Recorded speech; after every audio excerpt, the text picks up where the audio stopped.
সুস্বাগতম বন্ধুরা, আপনারা দেখছেন ইভানিউজ 24। আপনারা ইতিমধ্যেই হয়তো জেনে গেছেন 8 তারিখ আর শপথ গ্রহণ করছেন না নরেন্দ্র মোদীজি। এখন কিন্তু 9 তারিখ শপথ গ্রহণ করবেন, অর্থাৎ কিন্তু এখানে 8 তারিখ শপথ গ্রহণ করার কথা ছিল নরেন্দ্র মোদীর প্রধানমন্ত্রী হিসাবে। তিনি শপথ গ্রহণ করছেন 9 তারিখ, অর্থাৎ 9 জুন শপথ গ্রহণ করছেন। তাহলে কেন শপথ গ্রহণের ডেটটা পিছিয়ে দিল? যেহেতু এখানে ইন্ডিয়া জোট সংখ্যাগরিষ্ঠ নেই, যত তাড়াতাড়ি সম্ভব এই প্রধানমন্ত্রী হিসাবে শপথ নিলে ঝামেলা শেষ। এখানে কিন্তু একটা প্রশ্ন থেকেই যাচ্ছে বন্ধু, তাহলে কি নীতিশ আবারও পাল্টি খাচ্ছে?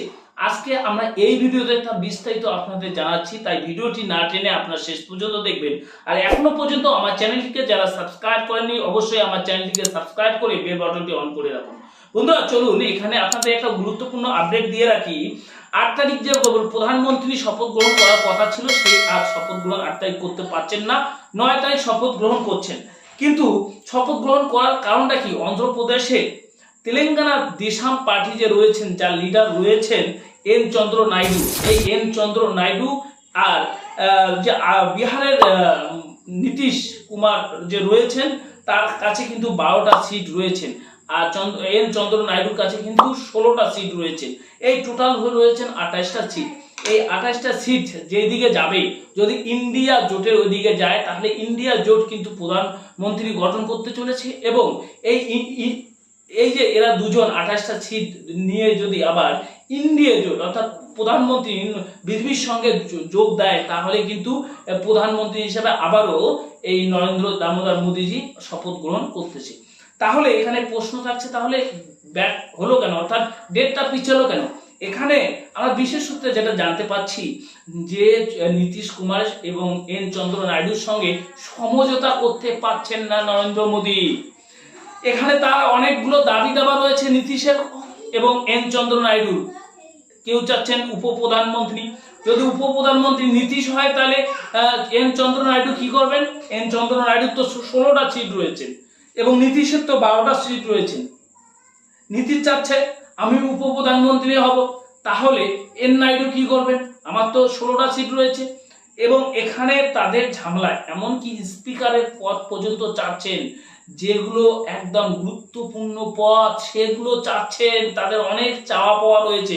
ইতিমধ্যেই আমরা আবার বিশেষ সূত্রে জানতে পেরেছি, ইন্ডিয়া জোট কংগ্রেসের তরফ থেকে কিংবা রাহুল গান্ধীর তরফ থেকে, ইন্ডিয়া জোটের তরফ থেকে কিন্তু বড় বড় অফার দিয়েছেন নীতিশ কুমারকে এবং এন চন্দ্র নাইডুকে। এরা যেদিকে যাবে সেদিকে কিন্তু প্রধানমন্ত্রী গঠন হচ্ছে। অর্থাৎ প্রধানমন্ত্রী তো ঠিক বলছেন, নরেন্দ্র মোদী বিজেপির পক্ষ থেকে বলছেন যে সোমবার আমরা প্রধানমন্ত্রী হিসাবে শপথ গ্রহণ করছি। কিন্তু আমাদের এটা দেখার বিষয়, সোমবারও কি প্রধানমন্ত্রী হিসাবে শপথ গ্রহণ করতে পারে কি না আদৌ। কারণ যতক্ষণ না নীতিশ এবং এন চন্দ্র নাইডুর সঙ্গে সমঝোতা হচ্ছে, ততক্ষণ কিন্তু এরা পাচ্ছেন না। আমরা এটাই মনে করছি। কিভাবে পারবেন? বিজেপি তো সংখ্যাগরিষ্ঠ নেই, 240 দিয়ে তো প্রধানমন্ত্রী গঠন করা যায় না। তাহলে কিন্তু 272 লাগবে সংখ্যাগরিষ্ঠ হিসাবে যদি শপথ গ্রহণ করতে চায়। বন্ধুরা, আপনারা যারা দেখছেন তারা অবশ্যই কমেন্ট বক্সে কমেন্ট করবেন যে সত্যি কি প্রধানমন্ত্রী হতে পারছেন? প্রধানমন্ত্রী হচ্ছেন নরেন্দ্র মোদী।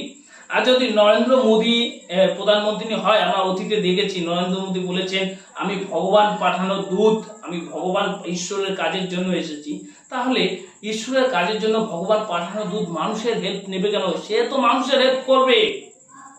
ভগবান কিংবা আল্লাহ কিংবা ঈশ্বর কারোর তো সাহায্য নেয় না। আল্লাহ, ভগবান, ঈশ্বর মানুষের সাহায্য করে, সাধারণ মানুষের সাহায্য করে। আমি তার সঙ্গে নরেন্দ্র মোদীর তুলনা করছি না, যেহেতু তিনি বলছেন যে আমি ভগবানের দূত হিসাবে আসছি মানুষের সেবা করার জন্য।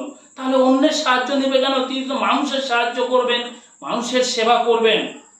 আমাদের প্রশ্ন এখানেই থাকছে, তার অহংকার কোথায় গেল? তার 24-এ 400 পার কোথায় গেল? কোথায় গেল ধ্যান? আজকের প্রোগ্রামটি আপনারা যারা দেখছেন তাদের মতামত অবশ্যই কমেন্ট বক্সে লিখবেন এবং বলবেন যে প্রধানমন্ত্রী কে হতে চলেছে। আপনাদের কমেন্ট অবশ্যই আমরা এক্সপেক্ট করি। ভালো থাকবেন।